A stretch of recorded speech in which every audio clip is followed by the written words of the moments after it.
Well, evening zombies. Yeah, this is your zombie out here in Rosamond land. What's going on? Weaver John C. It is the. Well, I can't even see without my damn glasses on anyway, so. They're back in somewhere else. So it's the 10th of May. It is 12:39 in the morning. 2022. Several hours ago, our town of Rosamond had put up a GoFundMe page. We put it on our Facebook pages regarding the Iron Rosamond, Iron Rosamond 2, and I've also put it on my own feed, a link to it. I also put on my own links regarding the tribute and descriptions of regarding the mental health issues that Billie and everybody else faces. And I do mean everybody.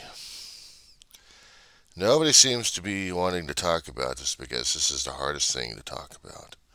How do you talk about an invisible enemy you can't see and you can't predict and you don't know if it's going to pop your cork or not? But nobody knows. I've seen too many readings of mortuaries left and right, of memorials happening left and right. I've seen too many rest in pieces left and right.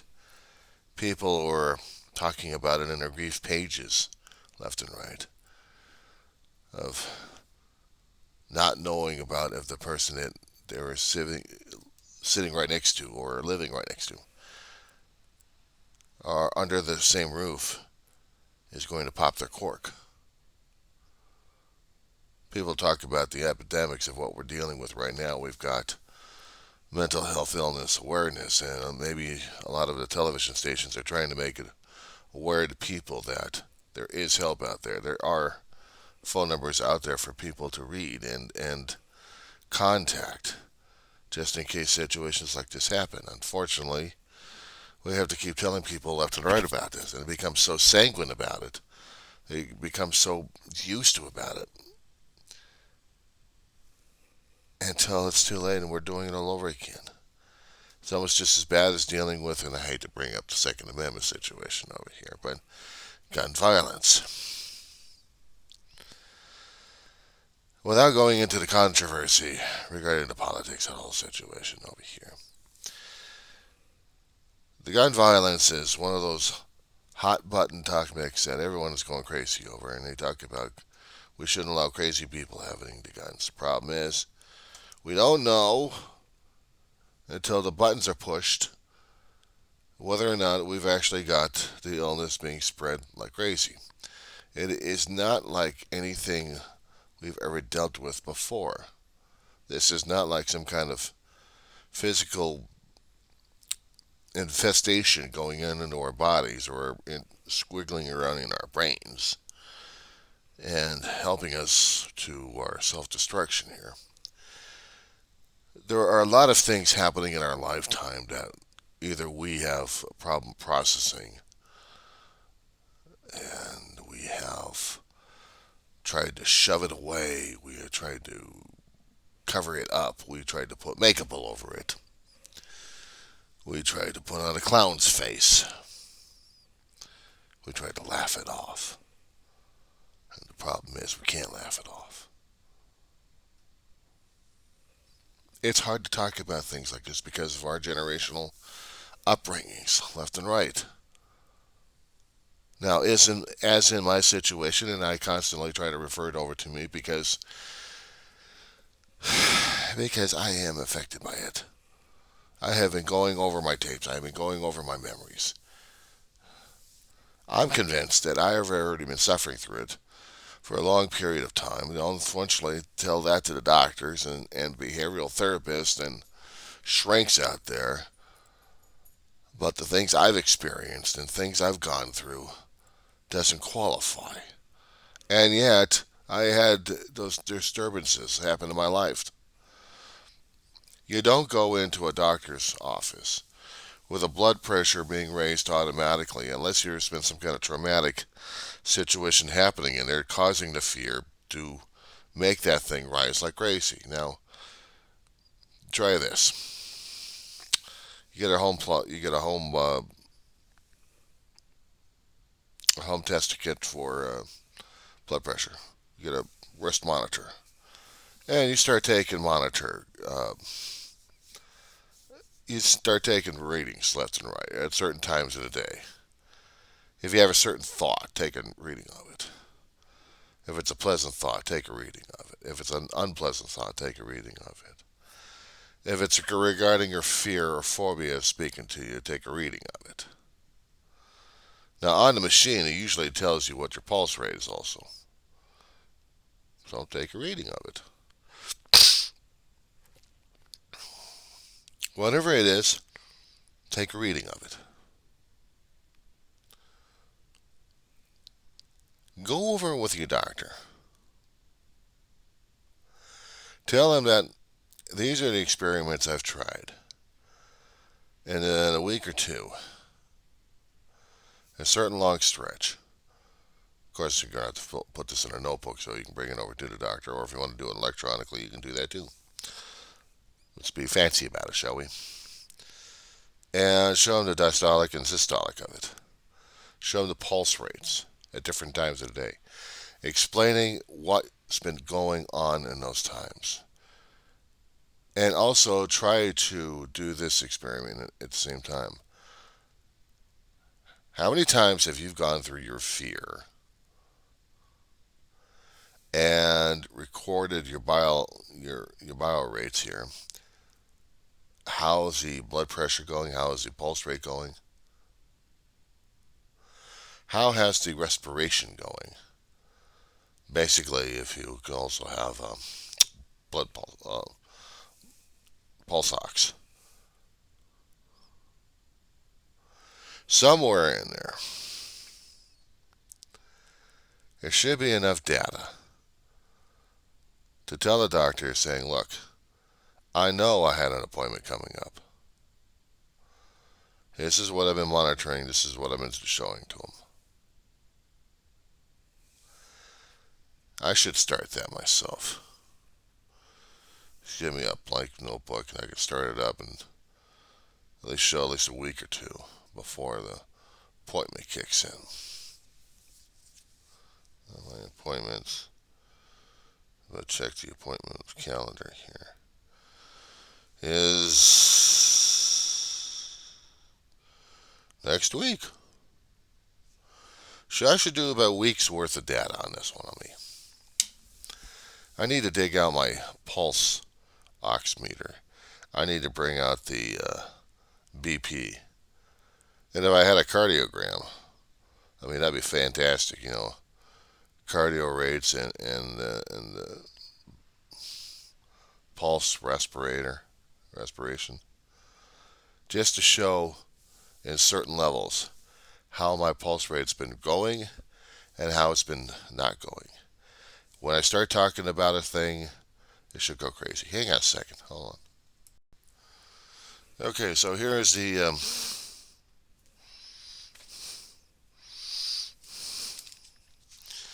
I don't need that one, do I?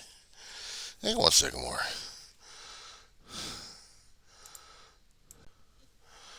Okay. Notebook.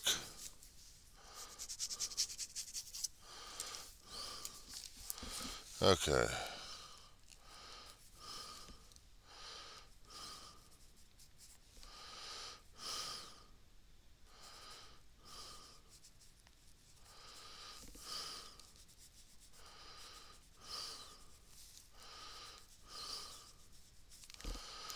Okay, so I have in front of me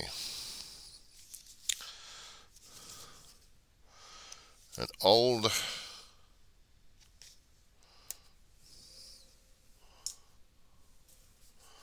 what the hell that was. This is about 5 or 6 years old, or more than that probably. Those wrist brace monitor things. Um, Omron. It's the company that makes this.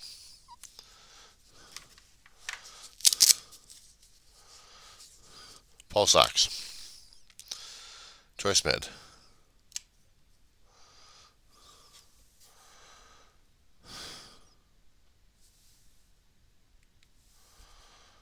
Okay.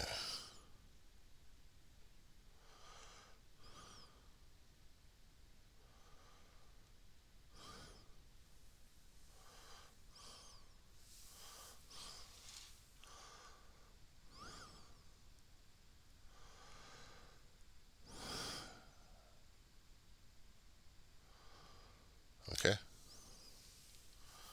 So, sorry. Had to get the pen. So, Pulse Ox is about 96.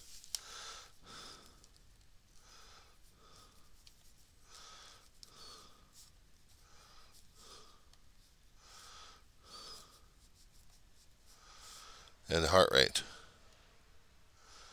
is 72, 71. Last time I said about 73, so I'm just going to put that one there. But it's basically reading the blood oxygen level through the fingers. They're getting the information through the capillaries.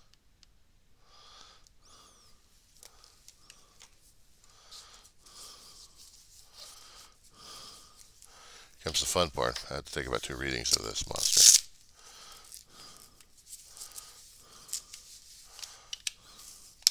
Because all this thing still works. I gotta change batteries if I have to. I'm still going out the batteries for them. Okay. How it works.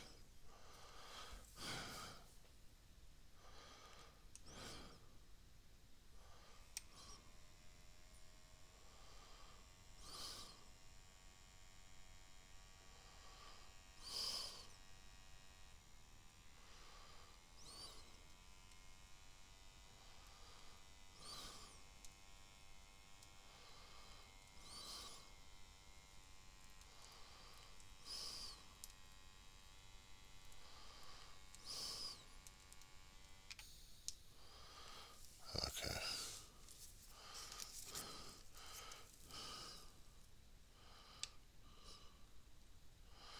Yeah, I probably need to get it.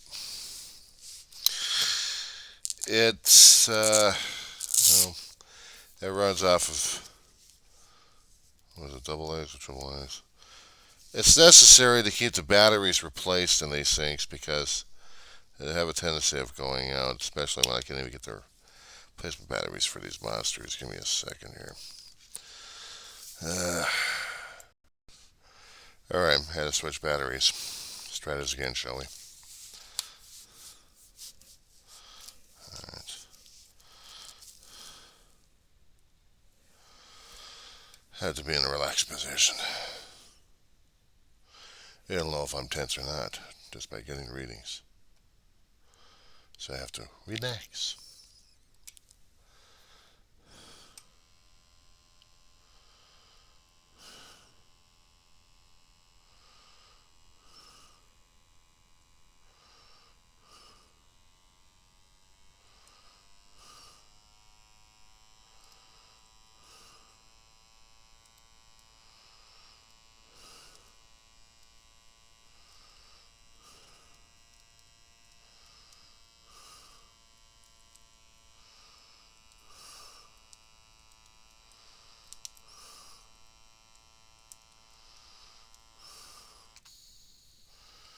Okay, 132 over 64. 132 over 64. Pulse 69. And that was at 12:59. Okay. Next, I'll do another reading. Just to double check.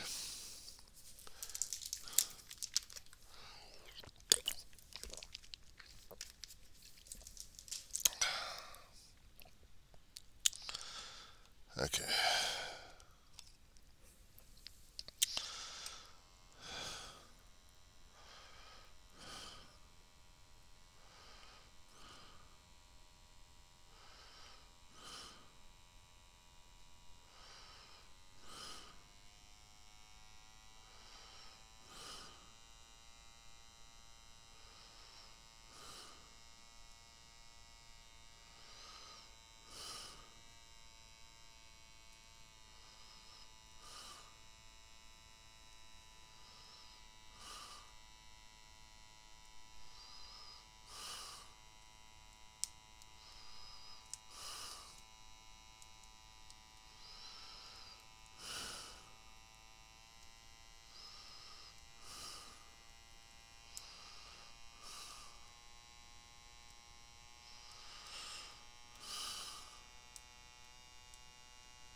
Holy shit. He's trying to break a record?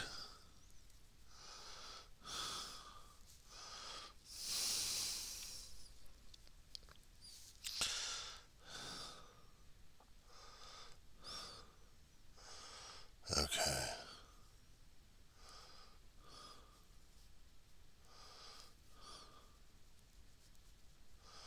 Now, they say usually heart attacks would happen around the morning times anyway. I'm hoping I'm not getting one. But that just scared the hell out of me.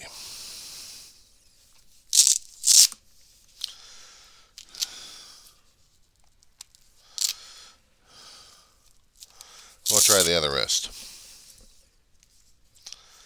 Yeah, that scared the hell out of me because I'm not quite sure what the hell to make out of that damn thing. So, that's out of the left wrist. This is coming through the right wrist. Uh,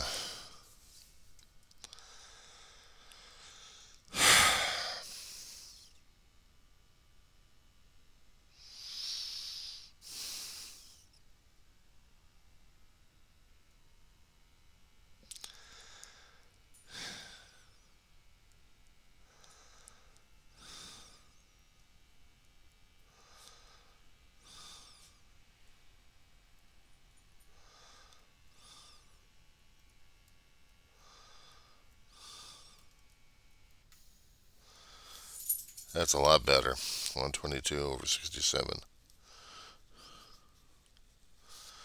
And the pulse rate is still 67. So I think the 208 was a little bit of an aberration. Basically, we're talking about between 122 and 132 systolic and then diastolic.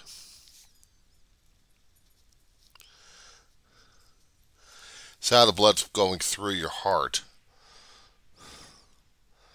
at different rates at different times and how much force is being put through them in your chambers throughout your body.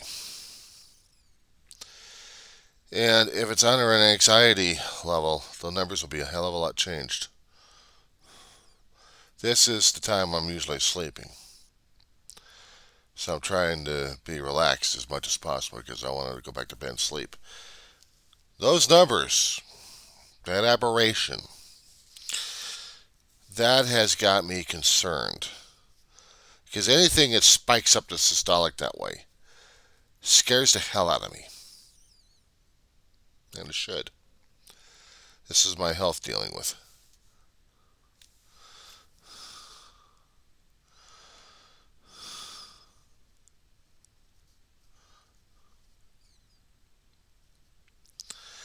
So we'll keep a little log of how many times I've been doing the pulse ox. Now the other neat gadgets that they got out there, and they do charge for subscription rates for these damn things. It's about $10 a month. AliveCore is the company. And this is the equipment that they've got. I don't even know where the hell the damn battery's at for this monster from hell. But this thing is supposed to keep track of your cardio. Now, there's also an app that goes along with this that I haven't put onto my phone yet. I should. Because it also sends the information over to the doctor, and the doctor comes back with the information. I think they're doing 24/7 on these damn things. Casework or something. Anyway, I got this damn thing about a couple of years back. I just haven't been able to use this monster. Now, what do you do with the cardia? You see that? Yeah. What do you do with the cardia is the pressure plates on here is either your two fingers or the two fingers, the forefinger and the middle finger, and they're supposed to be pressed on here for about 30 seconds to a minute.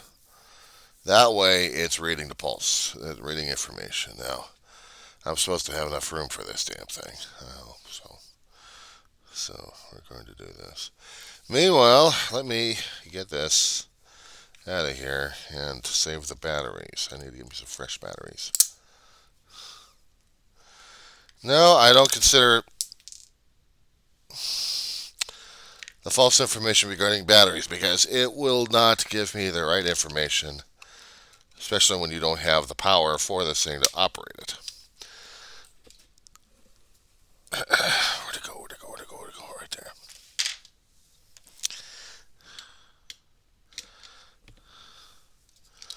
Okay, here we go. I'm going to put these right in here that I will need. They came out right out of a lightsaber. I kid you not. I had to dismantle the damn thing for it. But this is necessary, by the way. This is necessary. In order to have good health, one needs to know what's going on in the body. Sphygmometers, I think they called them. Try that one. That thing will drive you crazy. Sphygmometers. Yeah, well, I still need to get me some fresh batteries for this thing. Put the batteries over here so I don't lose them. I gotta put them back in here again, especially when I need to use them again. Not exactly the easiest thing in the world to use, but you know, this is pretty simple. This is the simplest damn thing to use. But does anybody hardly ever use them like that? I don't know. But that is what I need to keep with me at all times. And so is this damn thing. Now,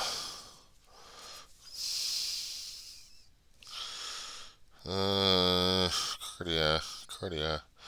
That's a live course, so.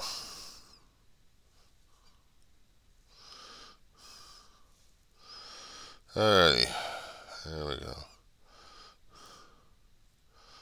Starting off, it does about 83.60 megs. That's a lot of room.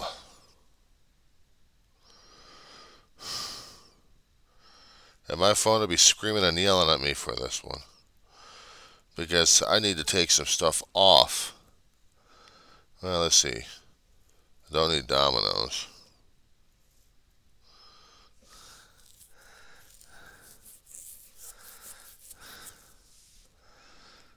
Kind of sucks. Canvas, not so much. Only because I'm already out of school right now. I don't need to do it just yet. So, what I'm making sure is I've got room for this. And taking out stuff that I don't need just yet. I'm keeping my Kaiser app. I need that. Okay.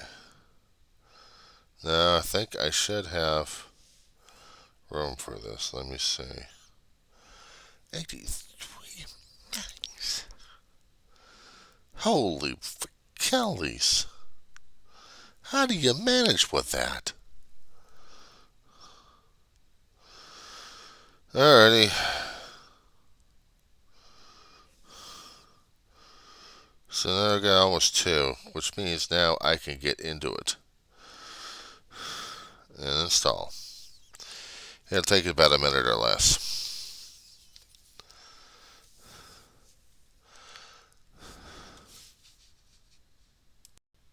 Well, it seems I'm going to have to redo the cardia, but this time without the video. So we'll try this again, shall we?